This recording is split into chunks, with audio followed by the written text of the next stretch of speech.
લાગી ગયા છે. પરમ પૂજ્ય પતિત પામદાસજી બાપુએ કીધું આ ગાવ પુષ્ટિ યજ્ઞ તમે શા માટે કરાવરાવો છો? તારે એમને કહ્યું કે ગૌ પુષ્ટિ યજ્ઞ એટલા માટે કરાવરાવો છું કે ગાયની પુષ્ટિ કરવી પડે, ગાય સૌની માતા છે એવા બધું માને બધાય. ગાયોનો કતલખાને જતી બચાવવી પડે, આ બધો વિચાર પ્રસ્થાપિત કરવા માટે તેને યજ્ઞ કરેલ છે. ભૂતકાળમાં ભાઈઓ મારા તમારા વડવાઓએ ગાયોને બચાવવા માટે જીવ આપી દીધા છે, ઘણા શહીદ થઈ ગયા છે, ગાયો પાછળ ઘણા મરી ગયા છે, તલવાર લઈને ગયા છે. અત્યારે પરિસ્થિતિ એવી છે કે ગાયો ને પાછળ તલવાર લઈને જવાની જરૂર નથી, ગાયોનો વિચાર લઈને જવાની જરૂર છે. આ વિચારનો યજ્ઞ છે. તલવારથી કદી ક્રાંતિ નથી આવતી, વિચારથી ક્રાંતિ આવે છે. આ ગૌ પુષ્ટિનો વિચાર છે. તો આવા વિચાર લઈને આવતો યજ્ઞ એટલે ગૌ પુષ્ટિમાં આ યજ્ઞ.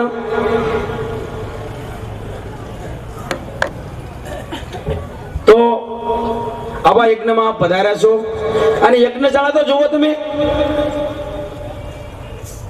છેલ્લા 1.5 મહિનાથી યજ્ઞશાળા બનાવવામાં આવે છે. યજ્ઞશાળામાં એક ખીલી પણ લોખંડનો ઉપયોગ નથી ને સપટી સિમેન્ટનો પણ ઉપયોગ નથી, માત્ર વાંસ અને મૂંજ અને માટીથી બનેલી આખી યજ્ઞશાળા તૈયાર કરવામાં આવી છે. પૂર્ણ વૈદિક પરંપરા અનુસારની યજ્ઞશાળા. બાપુએ એક બીજું કામ એ કર્યું છે કે સંત દર્શનોનો આપણને લાભ મળે છે. તો પ્રથમ આવેલા પૂર્વ પૂજ્ય સંતોનું ભારતીય સંસ્કૃતિ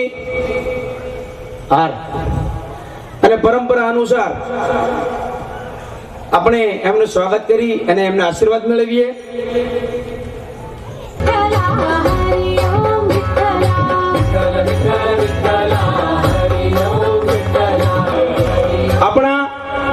આપણને જેને રતન એક ભેટ આપ્યું છે ને, પતિત પાવનદાસજી બાપુ રૂપી, આવડું મોટું કામ થાય છે.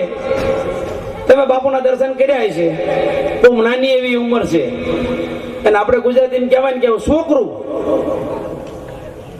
કેટલું વિરાટ કામ લઈને બેઠા છે, પણ એ રતનના ભેટ આપનાર છે ને એવા બાપુના પૂજ્ય બાપુના ગુરુ મહારાજ પરમ પૂજ્ય મહામંડલેશ્વર શ્રી રામનારાયણદાસજી ચિત્રકૂટથી આ પધારે છે. એમને પણ ફુલારથી સ્વાગત કરશે. પરમ પૂજ્ય રાજકોટથી પધારેલા લક્ષ્મણદાસજી મહારાજનું કરું. બોલો એકને ભગવાનની, બોલો એકને ભગવાનની. પરમેશ્વરદાસજી રામાયણી અયોધ્યાથી પધાર્યા છે, એમનું પણ ફૂલા. શિલાજી મહારાજની જગ્યાના નરસિંહદાસજી મહારાજ તેમજ અમરદાસજી મહારાજનું પણ પૂજ્ય બાપુને કરો સન્માન કરે. અન્ય જે કઈ સંતો અહીંયા ઉપસ્થિત છે એટલે યજ્ઞની પરિક્રમા કરવાની, પરિક્રમા કરી પછી પ્રસાદ લેવાનો. પ્રસાદ લઈને આયા આવો એટલે બપોરે 12 થી 3 રામલીલા. આજે સીતા સ્વયંવરનો પ્રસંગ હતો. રામલીલા પૂરી થાય, ચૈત્રી નવરાત્રી ચાલી રહી છે. 3 થી 4:30 5 સુધી બહેનોના ગરબાનો કાર્યક્રમ.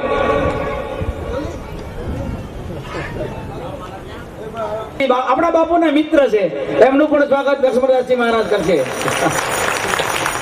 પહેલી વખત હાર પહેર્યો આ 7-8 દિવસમાં, બાપુ નથી. તો એટલે રાત્રે 9 થી 12 પાછી કૃષ્ણલીલા એટલે મહારાષ્ટ્રનો કાર્યક્રમ. સંતવાણી એટલે ડાયરો બાપુએ રાખ્યો ને અમે નથી રાખ્યો, ટૂંકમાં લોક ડાયરો સંતવાણી રાખી છે અને એ શરૂ થાય છે. સંતવાણી એટલે સંતોના મુખેથી જે બોલાય એને જ સંતવાણી કહેવાય. તો અહીં બધા સંતો જ બોલે છે.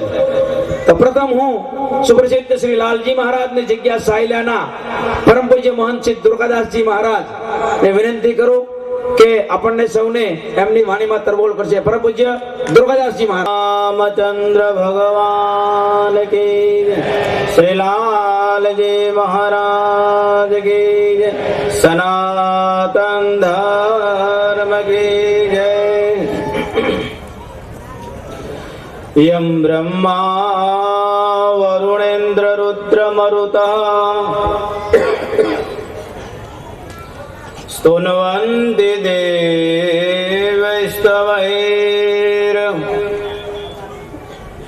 વેદૈસાંગ પદ ક્રમોપનિષદૈર ગાયંત્યમ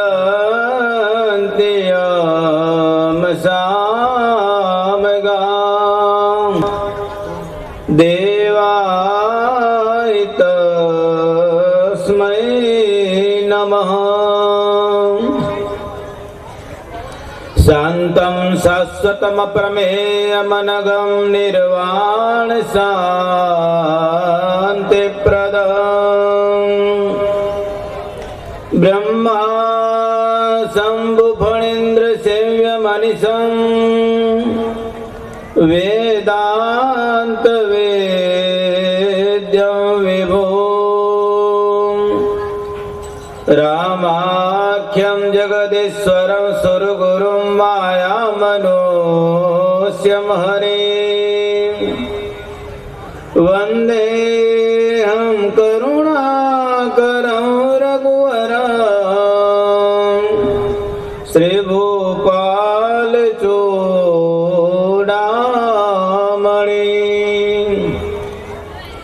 ગુરુર્બ્રહ્મા ગુરુર્વિષ્ણુ ગુરુર્દેવો મહેશ્વર ગુરુ સાક્ષાત પરબ્રહ્મ તસ્મૈ શ્રી ગુરવે નમઃ.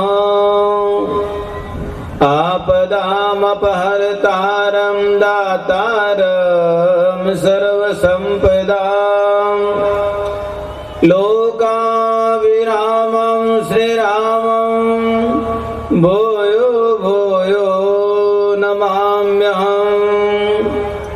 પ્રહલાદ નારદ પરાશર પુંડરીક વ્યાસાંબરેશ શુક સૌરક ભીષ્મદાલ્ભ્યાન રુક્માંગદર્જુન વસિષ્ઠ વિભીષણાદીન પુણ્યાનિમાન પરમ ભાગવતાન નતોસ્મિ. બોલો શ્રી કૃષ્ણ કનૈયા લાલ કી જય. આવી મોટી ધર્મ સભા ભરાઈ હોય,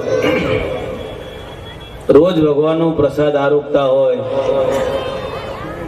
એમાંય જો આપણે જે બોલવામાં પાછી પાણી કરીએ તો આપણો અવતાર એને કહેવાય છે એડે જાય છે.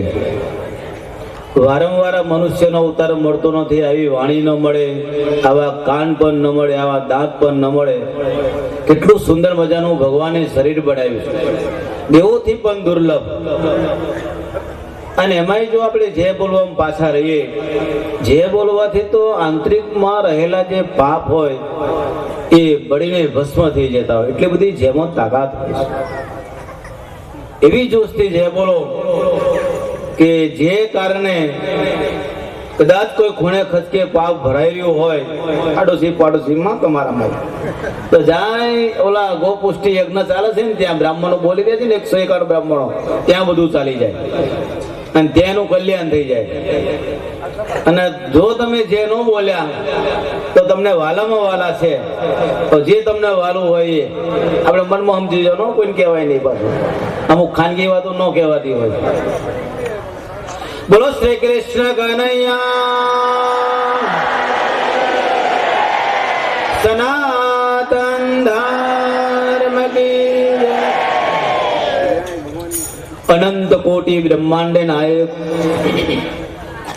ભક્તવત્સલ ભગવાન શ્રી રામચંદ્ર પ્રભુની અસીમ કૃપાથી નાગનેશ ગામની પવિત્ર ભૂમિ, જ્યાં દેવી અને દેવતાઓથી સુરક્ષિત, અને જે ગામના પટાંગણની અંદર પતિત પાવન એવા મહંશ્રી મહારાજ દ્વારા જ્યારે ગોપુષ્ટિ યજ્ઞ જ્યારે થઈ રહ્યો છે ત્યારે, અને એના સુંદર પ્રસંગની અંદર પણ હજારો બ્રાહ્મણો, હજારો માણસો આજે યજ્ઞમાં બેઠેલા છે. વિદ્વાન બ્રાહ્મણો છે. મેં જોયું ત્યાં બ્રાહ્મણો વિદ્વાન છે. આમે કેટલો ગોટાળો વાળી દેતા હોય છે. અને એ વિદ્વાન બ્રાહ્મણો જ્યારે મંત્ર બોલે છે ત્યારે જે તે દેવના મંત્ર હોય અને એ મંત્રના ઉચ્ચારણ અનુસાર એ દેવને ગોપુષ્ટિ યજ્ઞની અંદર એમને હાજરી આપવી પડતી હોય છે. એટલે મંત્રોની અંદર શક્તિઓ હોય છે. વિદ્વાન બ્રાહ્મણોની અંદર પણ એટલી તાકાત હોય છે. વૈદિક મંત્રો જેને કહેવાય છે. અને એ આ ગામના નાગણેશ ગામ મહાન ભાગ્યશાળી જ્યારે પુણ્યનો ઉદય થાય છે ત્યારે શ્રી રામજી મંદિર મોટા મંદિરના મહંત શ્રી મહારાજ જ્યારે આયોજન કર્યું છે ત્યારે આપણે બધાના અહોભાગ કે જેથી કરીને આ મંચ ઉપર વિરાજમાન બનેલા એવા અહીંના જે મોટા રામજી મંદિરના મહંત શ્રી મહારાજના ગુરુ મહારાજ છે, ચિત્રકૂટ કહેવાય, એમને મળવા જવું તો 2-5 હજાર રૂપિયા ખર્ચીને જવું પડે ત્યાં. જેની જગ્યાએ ઘરે બેઠા ગંગા સીધા મહંત મહારાજ અહીંયા આપણે ગુરુ મહારાજ આજે આવીને વિરાજમાન બનેલા છે. અને જેના દર્શન કરવાથી પણ આપણી દ્રષ્ટિ પણ પવિત્ર બને છે. બાજુમાં મારી જ બાજુમાં બિરાજમાન બનેલા એવા ગોપાલદાસજી મહારાજ છેક કચ્છમાંથી પોતે આવેલા છે, એ પણ અહીંયા ઉપસ્થિત બન્યા છે.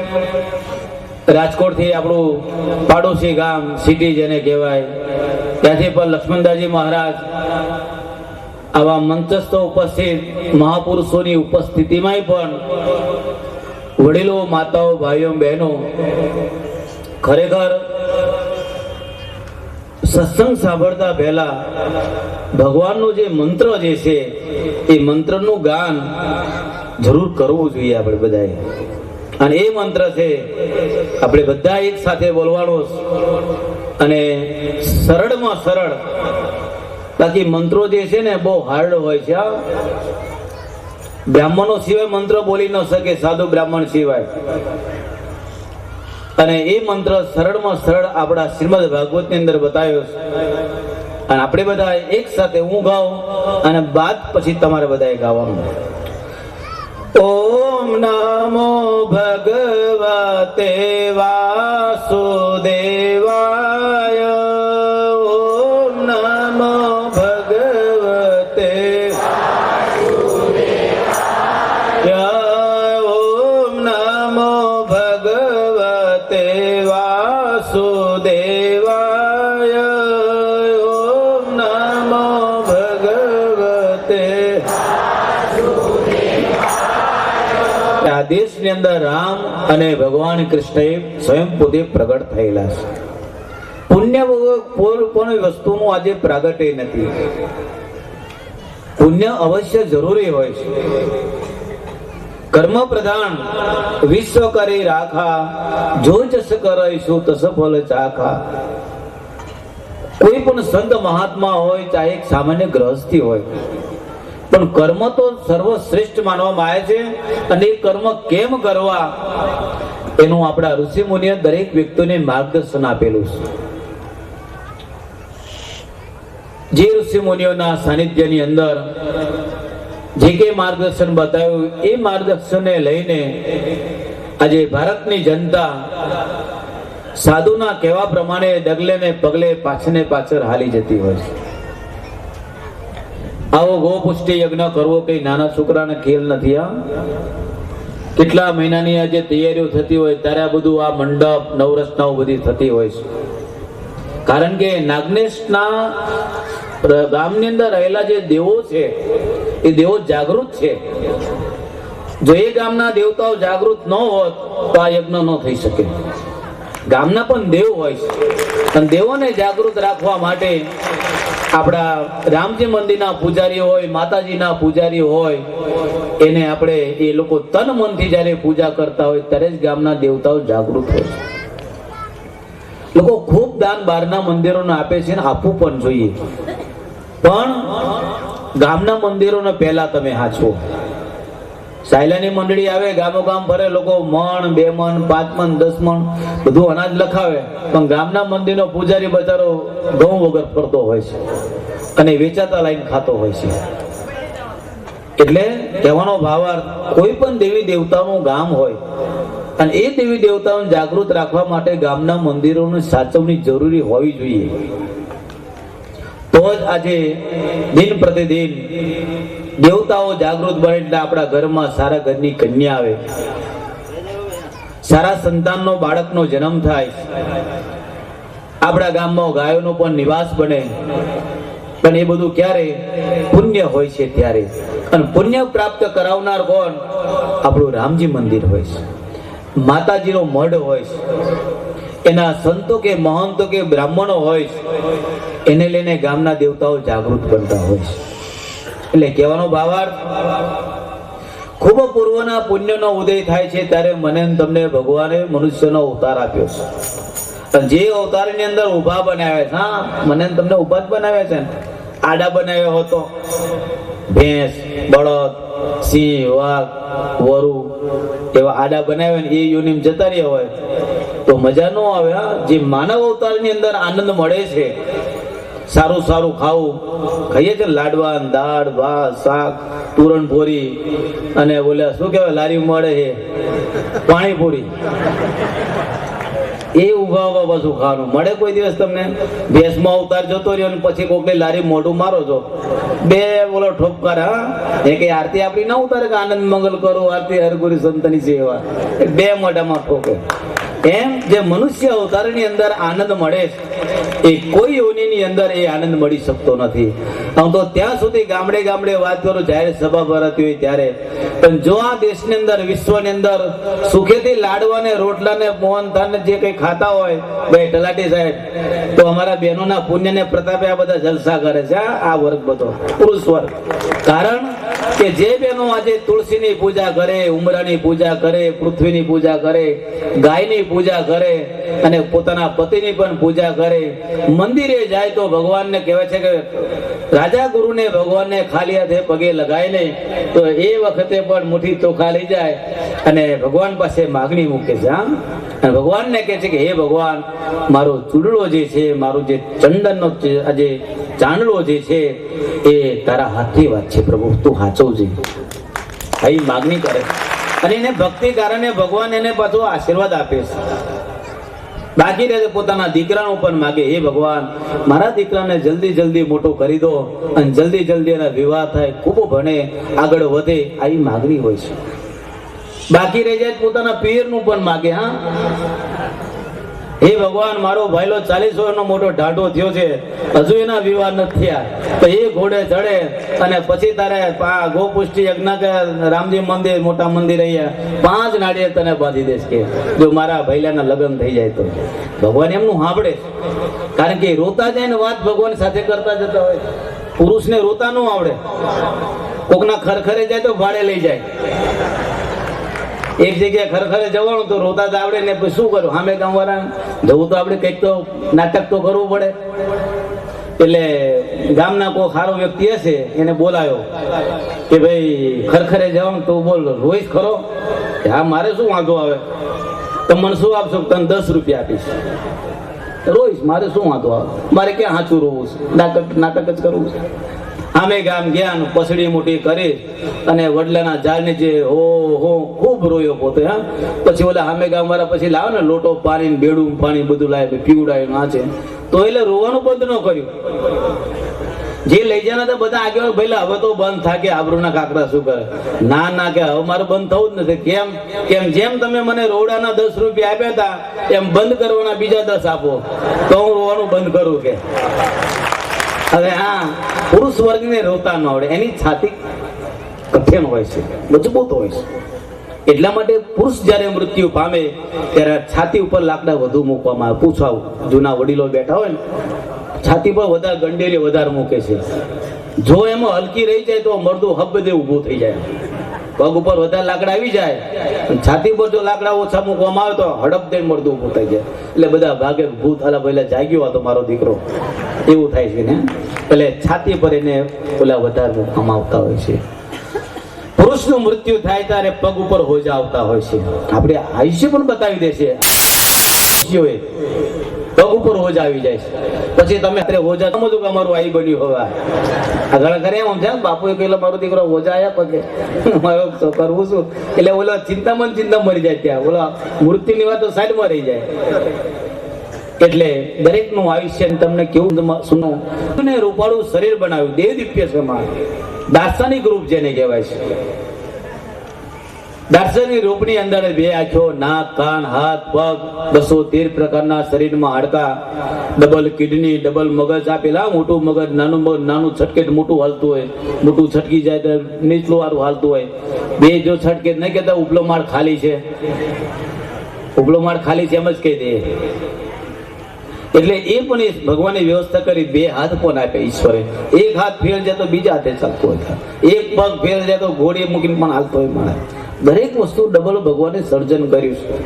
તે છતાંય માણસ આજે ભગવાન રામના મંદિરે જાય છે ને, આપણા હિન્દુઓ એવા છે કે જો રામજીનું ચરણામૃત નથી લેતા. મારે એ તો કહો તો ગ્રહસ્થી હે કે તું ક્યાં મોટો ફકડ છે, તું વિવાહ કરીને તને કોણ ના પાડી દીધી? તને સ્વાગત દીધા હતા કે તું વિવાહ ન કરીશ? આવા હૃદયચુસ્ત જેને નેરો માઇન્ડ કહેવાય છે. ભગવાન રામ તો આજના નથી, વેદોમાં નથી, આદિ અનાદિકાળથી પ્રભુ રામ તો બિરાજમાન બનેલા છે. રામનું પણ ખંડન કરવા વાળા દેશની અંદર છે, હિન્દુઓ જ પાછા હોય. રામે તો લગ્ન કરેલા, 14 વર્ષ વનમાં ગયેલા. અમારા ભગવાન તો ફકડ, અમારા ભગવાને જે લીલાઓ કરી એવી રામે કયા લીલા કરી છે? એ તો વિવાહિત કરેલા છે કે આ તો ઉપસાઈ નાખેલી વાતો છે. પણ એની પરંપરામાં પેઢીએ ભૂલ કરી તો જ આવું બોલતો હોય ને, બાકી અસલ હિન્દુનો દીકરો બોલે જ નહીં માણસે. મુસલમાન લોકો પણ આજે રામની ઉપાસનાઓ કરતા હોય છે. રામ કોઈ મંદિરમાં છે બીજામાં કઈ નથી એવું નથી, દરેક જગ્યાએ ઈશ્વર વ્યાપક છે. માટે આપણી રામાયણ ઉત્તરકાંડ ની અંદર કહે છે કે નિગમ પુરાને આગમ જાસુ કીર્તિ ગાવહી સોઈ રામ વ્યાપક બ્રહ્મ ભુવન નિકાય પતિ માયા ધણી અવતારે હું અપને ભગત હિત નિજ તંત્ર શ્રી રઘુકુલામણી કહીને તિ નિગમ પુરાણ આગમ જાસુ કીર્તિ ગાવી. ઋષિઓને પુરાણો પણ જેનું ચિંતન રાત દિવસ કરે છે. દશરથ નંદન રામ તો છે જ, એ સિવાયનો જે આજે નતા રામ તોય વેદોની અંદર તો રામ છે. પછી દશરથ નંદને ત્યાં ભગવાને અવતાર ધારણ કર્યો, પ્રગટ થયેલા. સોઈ રામ વ્યાપક બ્રહ્મ ભુવન નિકાય પતિ માયા ધણી. ભગવાન વ્યાપક છે. મહાપુરુષ લાલજી મહારાજ વાણિયા હતા તોય એને રામાનંદ સંપ્રદાયની દીક્ષા સ્વીકારી અને રામને કૃષ્ણની ઉપાસના કરી છે. શું કામ રામને કૃષ્ણની ઉપાસના કરી? કારણ કે આદિ અનાદિ દેવ છે. અવતરે અપને ભગત હિત નિજ તંત્ર શ્રી રઘુકુલમણી. ભક્તોનું અબોલ જીવનું રક્ષણ કરવા માટે ભગવાને અયોધ્યાપુરીમાં અવતાર ધારણ કરેલો છે. અને એ અવતાર ધારણ કર્યા બાદ એમને બધી લીલાઓ કરી છે. રામાયણ વાંચો, ખ્યાલ આવે. આજે આ દેશની અંદર રામાયણ ને ભાગવત અને ગીતા 3 મહાન ગ્રંથો છે. આપણા ઘરમાં અવશ્ય ગ્રંથો હોવા જ જોઈએ. દેવ છે સાક્ષાત, કોઈ પુસ્તક નથી આ. અને એ ગ્રંથ જ્યારે આપણે ઘરમાં વસાવીએ, 3 દેવતાઓ સાક્ષાત બને છે. સારા વિચારો આવે, અને સારા વિચારો આવે એટલે સારું કર્મ થાય. માટે શાસ્ત્રોમાં કે ભાઈ સ્નાન, સંધ્યા, પાઠ, પૂજા અવશ્ય માણસ મનુષ્ય માત્રે કરવી જોઈએ. તો કહેવાનો ભાવાર્થ, ભગવાને સુંદર મજાનો દેહ બનાવ્યો, સુંદર મજાનું આજે શરીર આપ્યું છે કે તમે આ સુંદર મજાના જે 4 ધામની યાત્રા કરી શકો. તમારે દ્વારકા જવાની ઈચ્છા તો આ ગાડી ઉપાડી હવારમાં સીધી દ્વારકા. તમારે સોમનાથ જવું હોય, પછી બદ્રિકા આશ્રમ જવું હોય, ગમે તમે આખા ભારતમાં ફરો. આ દેહ દ્વારા ફરાય. બાકી ભેંસમાં અવતાર આવ્યો નક્કી કરીએ કે હાલો ને આપણે દ્વારકા જે બધી ભેગીઓ થઈ જાય ખરી ભેંસો, કોઈ દ્વારકા ગઈ નાગનેશ ગામની? કોઈ ગામના ન જઈ શકે, કારણ કે બુદ્ધિ જ નથી. અને તે છતાંય શાસ્ત્રકારો કહે છે કે મનુષ્ય કરતા પશુઓ જીવતાય કામ લાગે છે, અને મરી ગયા પછી એ લોકો પણ કામ લાગતા હોય છે. માણસ જયારે મરી ગયા પછી નડે, કારણ કે માણસ મરે એટલે પછી ભૂત થાય. કાઢે સારા જો આજે વિચારો કરતા કરતા દેહલોક પામે બરોબર, પણ એ ભૂત થાય. કોઈનો બળદ મરી ગયો ને પછી ભૂત થયો ને હામો મળ્યો ખેતરમાં, કોઈ દા બન્યું છે કે ગામમાં? પશુ ભૂત થાય જ નહીં, માણસ થાય. એનું કારણ શું? અનેક માયામાં એ લોકો ઝઘડાયેલા હોય છે. પશુને માયારે કોઈ સંબંધ નથી. જીવતાનું છાણ વાસેદું દૂધ આપણને આપે, બધું આ કામ કરતી હોય છે. મૃત્યુ પામ્યા પછી એનું ચામડું, એના હાડકા, દરેક વસ્તુ પણ કામ લાગે છે. અને આપણે મરી ગયા પછી તો શમશાને ગયા પછી રખ્યાય કામ નથી લાગતી. જીવતા નડીને મરી ગયા પછી નડતા હોય. કોઈ મરી ગયા પછી કોઈ માટલું ભાઈ રખ્યા લઈ આવે ઘરે કે હાલો વાસણ ધોવા, ગ્લાસ ઉતરવા કામ લાગશે દાદાની રખ્યા, કોઈ ન લાવે. સમજે કે દાદા માટલામાં થાય, કરવું શું આપણે? એટલે સંસારની અંદર મનુષ્યનો અવતાર સર્વશ્રેષ્ઠ માનવામાં આવે છે. જે અવતારની અંદર મહાપુરુષ લાલજી મહારાજ, જલારામજી મહારાજ, એ સિવાયના પણ ગોસ્વામી તુલસીદાસજી મહારાજ, સંત તુકારામજી મહારાજ, વિવેકાનંદજી, જગતગુરુ શંકરાચાર્ય મહારાજ, જગતગુરુ રામાનંદાચાર્ય મહારાજ, જે કઈ વ્યક્તિઓ થયા છે મનુષ્ય યોનિની અંદર થયા. ધર્મનું રક્ષણ કરવા માટે, દરેકને જ્ઞાન દેવા માટે મહાપુરુષો ગામડે ગામડે ફરીને પણ આજે દરેકને માર્ગદર્શન આપતા ગયા છે અને દરેકનું કલ્યાણ પણ કર્યું છે. જલારામજી મહારાજને મેન તમે કે લાલજીમાને કોઈ જોયા નથી કે ટુકડો ત્યારે ઢોકળો તો ખવડાવીને ખાય રે, રામે દીધો છે રૂડો રોટલો. રામાનંદ સંપ્રદાયની અંદર તમે જોજો, જ્યાં નાના મોટા મંદિરો હોય ત્યાં રોટલો મોટો હશે. અને દરેક જગ્યાએ હરિહરના હાથ પડતા હોય છે. અને એ હરિહરના હાથની અંદર પણ આજે સંસારની અંદર બોલો શ્રી રામચંદ્ર ભગવાન કી. અહીંયા ઉપસ્થિત થયેલા સંતોનું સ્વાગત કરવામાં આવે છે. હરિદ્વારથી પધારેલા રામાનંદ આશ્રમના પરમ પૂજ્ય મહામંડલેશ્વરજી ભગવાનદાસજી મહારાજ કાલ પધાર્યા છે. પૂર્વ પૂજ્ય પતિત ભાવનદાસજી બાપુને વિનંતી કરું કે બાપુનું સન્માન કરી ફૂલહાર પહેરાવીને આશીર્વાદ મેળવે. બોલો શ્રી એકના ભગવાનની.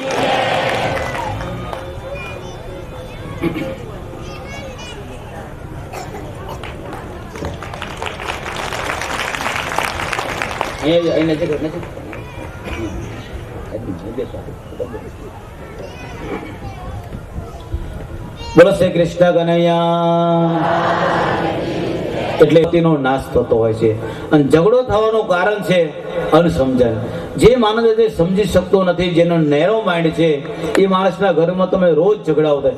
એકબીજાને લેટ ગો કરવાનું જો તમે આજે કંઈક આજે આયોજન કરો તો કંઈક વસ્તુને આજે સમજી શકતા હોય છે. પણ તે છતાંય માનવ અજ્ઞાનતાને લઈને જન્મો જન્મ સુધી 84 લાખ પ્રકારની યોનિઓનું પરિભ્રમણ કરે જાય છે, દુઃખ સુખ ભોગવતો જાય છે. અને સંસાર દુઃખ ભરેલો જ છે. એ દુઃખોમાંથી નિવૃત્ત કરવા માટે આજે ગામડે ગામડે આપણા મહાપુરુષે રામજી મંદિર, મોટા અખાડા, અમે ખાખીના જ છે. હા, આ ખાખી અખાડો કહેવાય છે. ખાખી કહો કે અખાડો કહો, અખાડો કહો કે ખાડો કહો, પણ મૂળ તો બધા એક જ લાઈનમાં બધા આવતા હોય છે. એટલું કે અમે આ સંસારમાં રહીએ, ઊભું ફેટ્યું ફેરીને ફરીએ ને તો તમે અમને ન સ્વીકારો.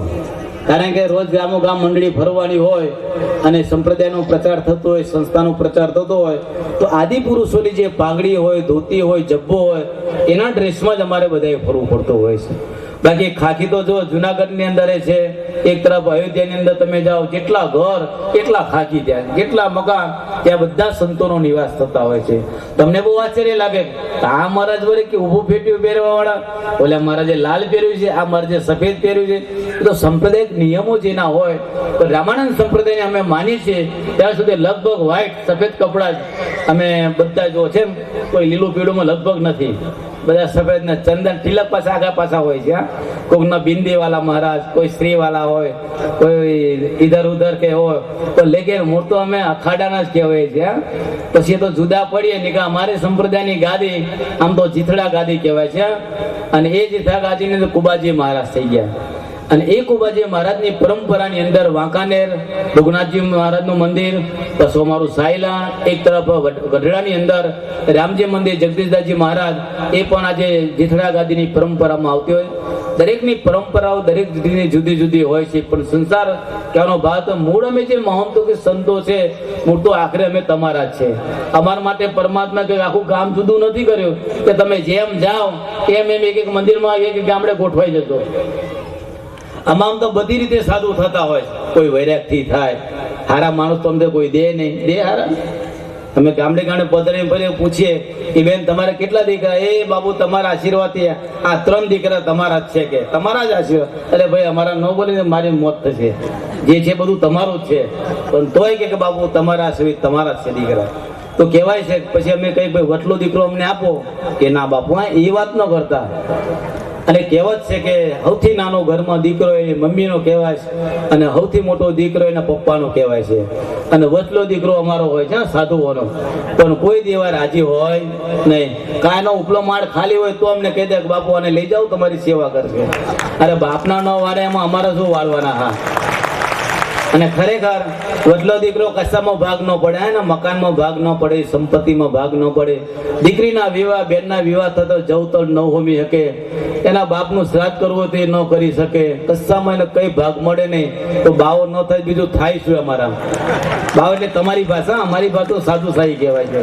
તમે એટલે કે બાવા બહુ મારા દીકરા વધી ગયા ચાર. હા, બાવા વર્તા હોય ને કરોડિયાના, એને બાવા કહેવાય છે. અને આ ઘરમાં જ બાસતા હોય છે કે આ બધા. પણ એ લૌકિક ભાષા છે, ગામઠી ભાષાઓ છે. બાકી અમારી ભાષામાં સાધુઓ કહેવાય છે, સંતો કહેવાય છે. અને કહેવાય છે બ્રહ્માનંદ સંતન કી સોબત મિલત હે પ્રગટ મોરારી, જગતમાં સંત પરમ હિતકારી. હે ખૂબ પૂર્વના પુણ્યનો ઉદય થાય ત્યારે આ સુંદર મજાના સ્ટેજ ઉપર સંતો મહાત્માઓના દર્શન કરવા બહુ અલભ્ય લાભ મળ્યો. પુણ્યનો ઉદય થાય તો જ આપણે, બાકી તો સંસારમાં દુઃખ ને દુઃખ જ છે. એટલું તમે કમાઓ તો એક હાથે આવે છે ને એક હાથે ચાલી જાય. પતિ પત્નીના જો રાગ સારા હોય તો સંસાર સારો, સારા સંતાનો જન્મ આવે. પણ રોજ બાજાબાજી કરો એટલે હોય એ બધું જાય છે. એક પ્રજાપતિની અંદર 2 ભાઈઓ હતા, સગા ભાઈ. મોટો ભાઈ હતો એ બહુ સંત મહાત્મા, મોટા સુંદર મજાના સોનાના હિલોડા ખાય, અને લોકો ઘડીખમમાં રોજ લાડવાનું બધું વંદન કરે, લોકો પૈસા ભેટ મૂકે, બધું કરે.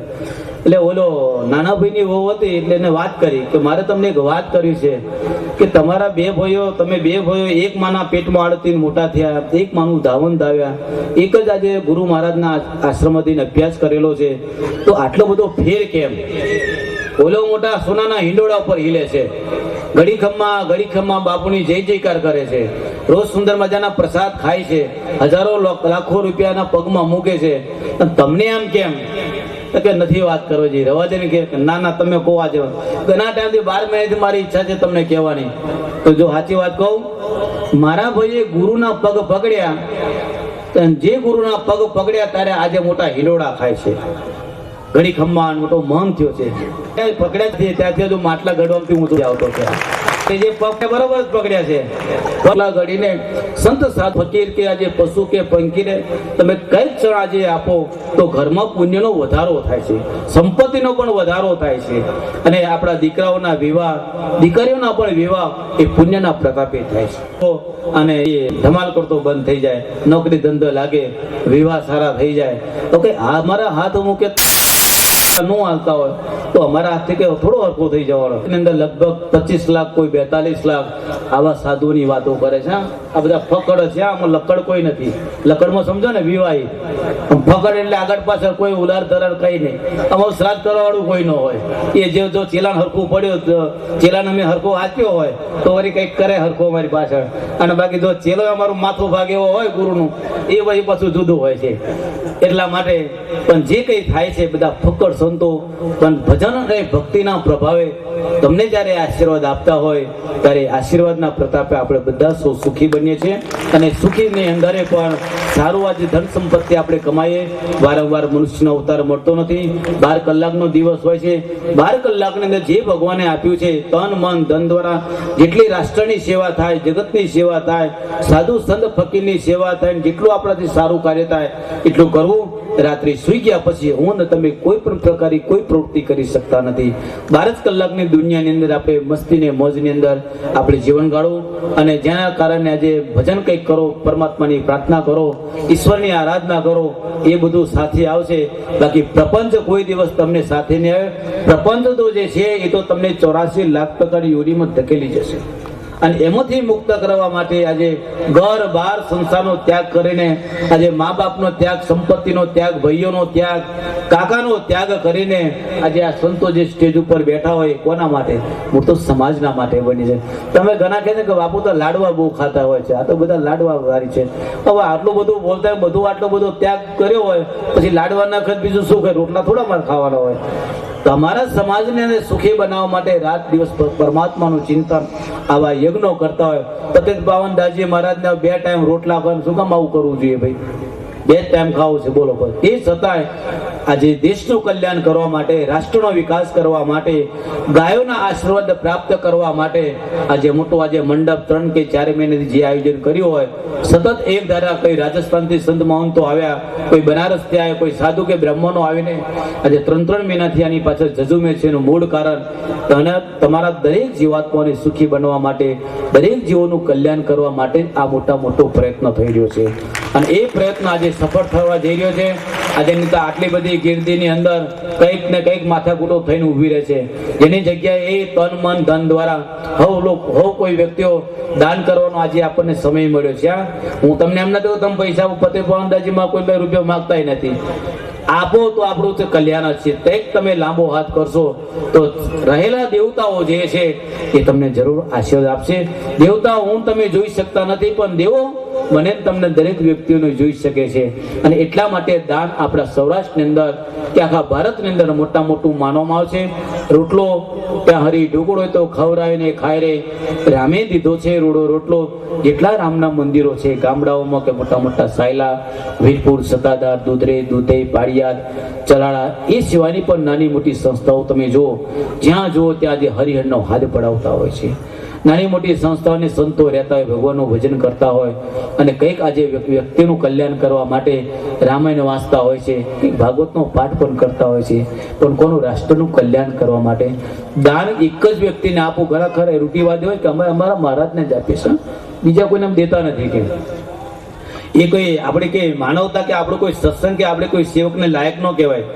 આપણે આંગણની અંદર કોઈ પણ વ્યક્તિ આવી જાય, કોઈ પણ ભેખધારી, અને વગર આમંત્રણે આવે ત્યારે સમજો કે આ ઘર ઉપર મારા રામની કૃપા થઈ છે, તો જ મારા આંગણની અંદર કોઈ સંત મહાત્મા પધાર્યો છે. ગમે એવો લોટ હોય કે ઘઉં હોય કે ગમે આજે કંઈક લઈને હાથમાં એને દાન આપો, જેથી કરીને એ આશીર્વાદ આપવાનો. તમે આમંત્રણ આપો એ એક વ્યવહાર છે. આમંત્રણની અંદર તમે બોલાવો એ સંતને વ્યવહાર કર્યો કહેવાય. અને એ કઈ દાન તમે કરો વ્યવસ્થિત છે, એનો કોઈ મતલબ કે નથી તમારું દાન કરવું અવેળે જાય, એ વાતે નથી. પણ વગર આમંત્રણે આપણે ત્યાં પહોંચી જાય કોઈ સંત મહાત્મા કે ગાય કે કૂતરું, એ આપણું કલ્યાણ કરવા માટે જ આવેલું છે. અને એ કલ્યાણ રોજ કામ ન કરે, એ આશીર્વાદ રોજ કામ ન કરે, એ પુણ્ય રોજ કામ ન કરે, અકાળે જ્યારે મૃત્યુ આવી ગયું હોય અને એક્સિડન્ટમાં જો આજે આપણે બચી જતા હોય ત્યારે આપણે કહીએ છીએ કે તમારા વડવાનું પુણ્ય આડું આવ્યું છે, ત્યારે આપણે બધા બચી ગયા છે. અને આટલા માટે આ સાધુ સંતો પુણ્ય કરવાનું કહે છે કે તમે અમને પણ કોઈ પણ વ્યક્તિને આપો તો સૌ પ્રથમ દાન પોતાની કુળદેવીને આપો. જ્યાં તમારી કુળદેવી હોય ત્યાં તમે દાન આપો, એટલે કુળદેવીના આશીર્વાદ, કુળદેવીથી જ આપણો બધાના જીવનમાં આજે આપણો અવતાર મળ્યો છે. બીજું દાન તમારા સદગુરુ મહારાજ, જ્યાં તમારા સદગુરુ મહારાજનું જ્યાં તમારે તિલક કે કંઠી કે જ્યાં દીક્ષા લીધી હોય ત્યાં તમારા સદગુરુ મહારાજને દાન કરો. ત્રીજું દાન તમારા સમાજની અંદર, જે સમાજની દીકરીઓ આજે ભણતી હોય, સમાજના દીકરાઓ અભ્યાસ કરતા હોય, સમાજની અંદર કોઈ પણ વ્યક્તિ દવાખાનામાં હોય તો આપણું કરેલું એક દાન છે, એ દાનનો આજે એની અંદર સદુપયોગ કરો.